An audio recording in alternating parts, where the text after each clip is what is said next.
Tony, 3-0 on the weekend. Did you set out and accomplish everything that you thought you could get on the weekend? I don't know. I think you always get a little greedy as far as getting guys at bats and utilizing guys, but I think, you also are looking to find out as much about your team before conference play rolls around, and we did that based off the competition we had to face, the circumstances we were in, and certainly the setting of playing in this big league ballpark in front of fans and media attention and things like that. Tony, I guess the takeaway offensively, the first 2 days, Levi Clark made some really hard contact. You look at the job that Gavin did. I mean, a lot of your newcomers really had good weekends for you here. No, they did, and they got to see, what an SEC weekend will look like. I mean, Blaine Knight's one of the best pitchers ever in the SEC and one of my favorites, and we basically faced him.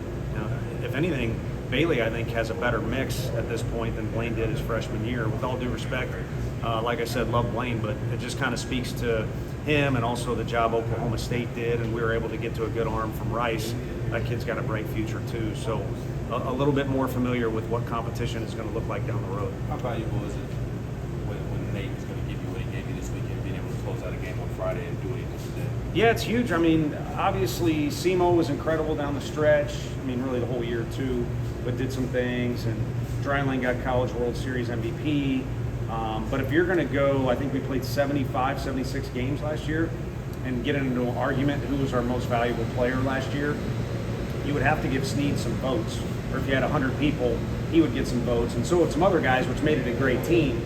But similar to last year, he's a valuable Swiss Army knife for us. And a lot of it starts with him being willing to go into each week not knowing what he's going to do.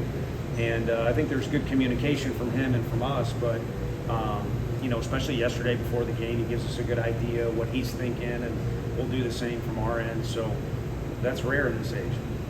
So well for the pitching staff as a whole through these first 11 games? I mean, Frank is the easy answer. We talked the other day about, Franklin and Snead are two guys that are poster boys for our portal recruiting, but just development as well. So we talked about their starter. Tegan, that was kind of fun. It reminded me of Dolander and Tidwell going at it. Two freshmen. They're both lean. Can't call them skinny, but both lean and both really good arms. So Coach Anderson and his staff are working with really good arms. But I also think some guys like Franklin, you guys are noticeably better and further along in their progress. And you'd like to think we just started March. So as we march towards May, you'd like to think those guys will continue to improve and get a little more familiar with different adversity and circumstances that can arise. Arvidsson started 2 games, coming to the bullpen 2 games for you this year. What do you like about his stuff and how you kind of use him, and what did you think about him today? Yeah, the swings. He's given up, I think, a couple homers, and even gave up one in that last scrimmage before we played. But they were all very similar, and they were decently or well-struck balls to be home runs, but it's not like guys were taking real comfortable swings and launching balls off them. So hitters don't look comfortable. We feel comfortable because he's big, he's strong, he's athletic, and he's got great stuff. He's still just a pup. He didn't pitch his freshman year. He redshirted, and then last year at junior college, he's, at San Jack, you're in kind of one of the biggest stages you can be JUCO-wise. But I think, like Marcus and some other examples, you'd like to think as the season goes on, he'll progress and continue to work to make improvements with Frank. A couple more guys. Why Tegan today, and maybe what you see and what's next for him? He ain't scared. He wants the ball. And we took him out because it would have been unfair to him to go out there for a third inning when he's only gone a 1 inning set at the most since January for us. But I wasn't looking at the radar gun. His stuff to me looked good. Obviously, a guy put a good swing on one. But he wants the ball in his hand, and that's evident. He's pitched in big situations and has been successful. And I think it's because he's talented enough to be in that situation, but also he likes being in that competition. He's not scared. Tony, is there anybody in particular this weekend that, maybe they did something and you're kind of like, I'm not sure I was expecting that. Is there any singular performance that kind of stands out to you? I think Jay was used to throwing that ball from short to first, and it was a little longer throw today, but that was a pretty awesome throw. Not more just getting guys out there. I don't think anyone did anything that we weren't expecting.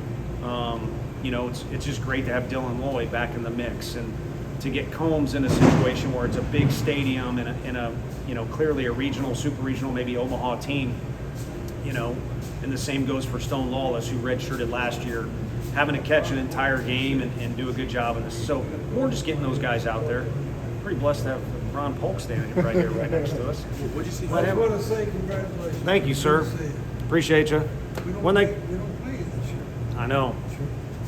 Well, it's goofy. We need divisions back. When are they going to let you write the rules for college baseball? We're gonna get you started now. NCAA stands for don't care about anything. Well, I think they'd let you write it, but you made too many people mad. But you made a lot of Bulldog fans happy. Now we'll get Tony's take on the NCAA. My take is the NCAA tournament should have Tennessee as a #1 seed in the basketball tournament. So that was pretty. Which Andrew, it seemed like he's been seeing the ball well, and then was finally able to get one into the seats there. Just not trying to do too much. I mean, you come into a new setting and you want to prove you belong and you want to make an impact, and then, you know, you also want to win. You know, I think he wanted to win, you know, as much as possible when the conversation started this summer. That was kind of a big theme for him. So you want all these things, and with that want to, with Peebles and him and Bargo, you've seen a little bit of try too hard. But also, guys know what he's capable of doing. So if I'm not mistaken, he leads our team in walks. So sometimes you get a pitcher out there who'll give up more hits than the other team but wins the game because he's filling up the zone. And then you also might look up and we only got 5 hits, but we're well ahead of the other team because they haven't been throwing strikes. So it's all kind of a part of the game, and those numbers will work itself out as long as there's good at-bats. And when he doesn't have ants in his pants in there in the box and realizes how afraid we were and other teams are when he's in the box and has that sense of calm, you're going to see more balls like today. But he also, you know, we had some balls struck yesterday that would have been well out of our park, or a few others.